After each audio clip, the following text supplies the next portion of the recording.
Hello, my name is Cassie Schmidt. Thank you for joining me as I present my final Global Business Skills project. I wanted to explore multiple parts of the world when choosing my final project country. After much research, I decided to choose Jordan, Switzerland, and the Philippines. I chose Switzerland for a few different reasons. Aside from it being a beautiful country, I have friends that have lived there. I have a friend that has lived there for 10 plus years. I also had a previous boss that lived there that gave me some insight into some of the cultural norms, especially when doing business. I chose the Philippines because an old roommate and best friend of mine was born and raised there. Living with her for a few years allowed me to get to know more about her culture and how the United States culture really does differ. Finally, I chose Jordan because I have a current coworker who was born and raised there. I also just completed a global project where we partnered with numerous students from Jordan. This project gave me a lot of insight into the Jordanian culture and really piqued my interest into doing more research. Ultimately, I chose to do my final project on Switzerland. I have always wanted to visit Switzerland, and from what I already knew, I wanted to know more about the country, the culture, and the people. A few facts: the population of Switzerland as of 2017 is 8,236,303. While many languages are spoken throughout Switzerland, German is the primary language. Alongside German, there is Swiss German, which is much less common and centrally located, French, and English.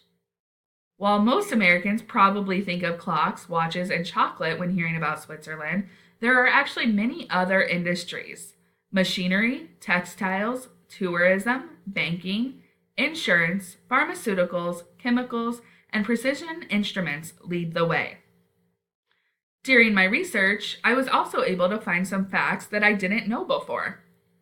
Switzerland, Swiss men have the longest life expectancy in the world. Also, the richest 20% of the population owns 80% of the total private assets.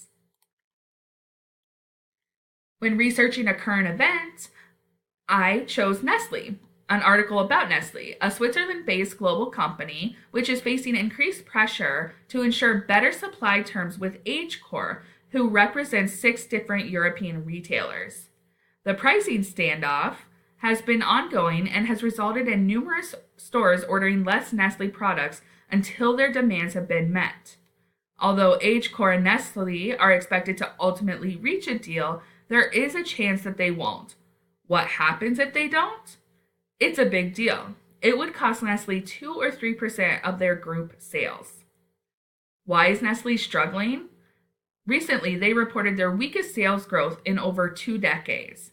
This due to not only AgeCore and the pressure they have to ensure better supply terms, is also due to changing customer demands.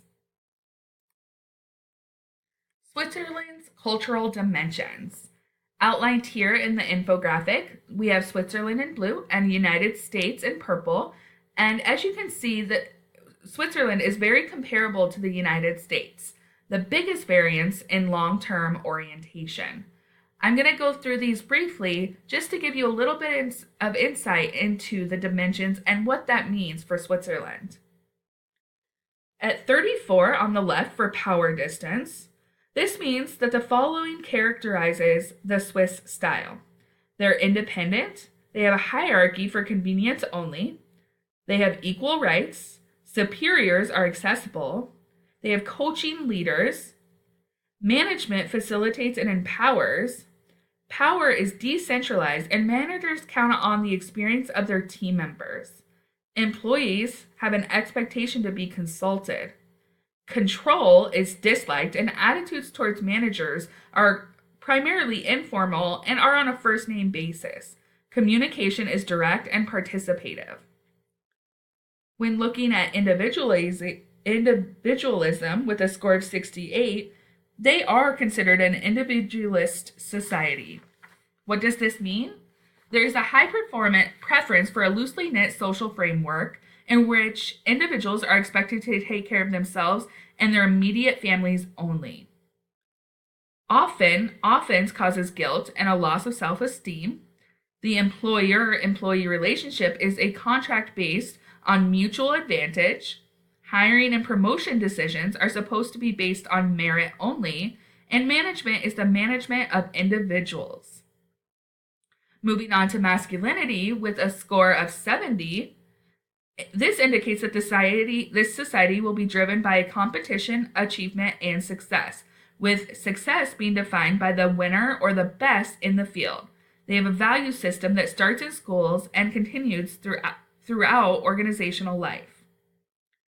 Because this is a masculine country, people live in order to work. Managers are expected to be decisive, and the emphasis is on equity, competition, and performance. Conflicts are resolved by, quote, fighting them out. With uncertainty avoidance and a score of 58, French-speaking Switzerland has a strong preference for avoiding uncertainty, while German-speaking Switzerland scores lower. Uncertainty avoidance maintain rigid codes of belief and behavior and are intolerant of unorthodox behavior and ideas. In these cultures, there is an emotional need for rules. Even if the rules never seem to work, time is money. People have an inner urge to be busy and work hard. Precision and punctuality are the norm. Innovation may be resisted. Security is an important element in individual motivations. When looking at long-term orientation, which is the biggest variance, Swiss culture is definitely pragmatic. In societies with a pragmatic orientation, people believe that truth depends very much on situation, context, and time. They show an ability to adapt traditions easily to change conditions, a strong proximity to save and invest, thriftiness and perseverance in achieving results. Finally, with indulgence, which is very closely related to the United States, this culture is one of, with a score of 66, indulgence. Generally, people will exhibit a willingness to realize their impulses and desires with regard to enjoying life and having fun. They possess a positive attitude and have a tendency toward optimism. In addition, they place a higher degree of importance on leisure time. They act as they please and spend money as they wish. A Switzerland cultural profile. As you can see here, I outlined just a few highlighted words: religion, body language, education, structure, communications, authority, and hierarchy. I'll briefly go through these and how it relates to the culture in Switzerland. Switzerland has a main religion of Catholicism and Protestants, but Switzerland doesn't have a strong religious philosophy that spills over to the business side of their culture. The Swiss tend to speak formally and directly and do not use nonverbal communication often. With that said, the Swiss do place a lot of value on respect, and handshakes are extremely common and shows respect and attention to the person you are meeting. It is also important to know that speaking with your hands in your pockets is a sign of disrespect and can make others feel put off.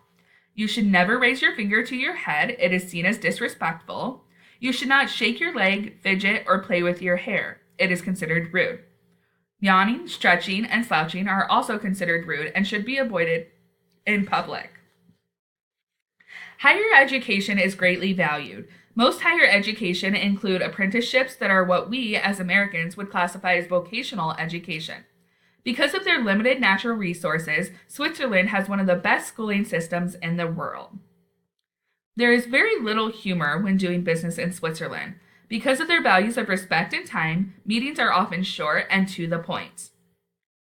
While there is value and responsibility placed on individuals, the Swiss wholly identify as a group.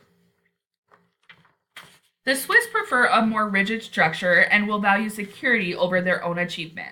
They are focused and rigid in their business and will work hard with the understanding and respect of the hierarchy, and that those in higher positions will make the ultimate decisions. The Swiss will overall value the welfare of the group rather than their own material acquisitions. They will, however, be prideful of their work and take their own level of responsibility and achievement very seriously. The Swiss put a very high demand of respect for time and schedules and will always remain on time and focused. The Swiss prefer precise and direct communication with lots of details, especially in relation to their performance and feedback. Greetings are considered formal. You should always shake hands, smile, and present your first and last name. You should always shake hands. Hugging is rare depending on the part of Switzerland, and depending on the part of Switzerland, a kiss on each cheek is acceptable.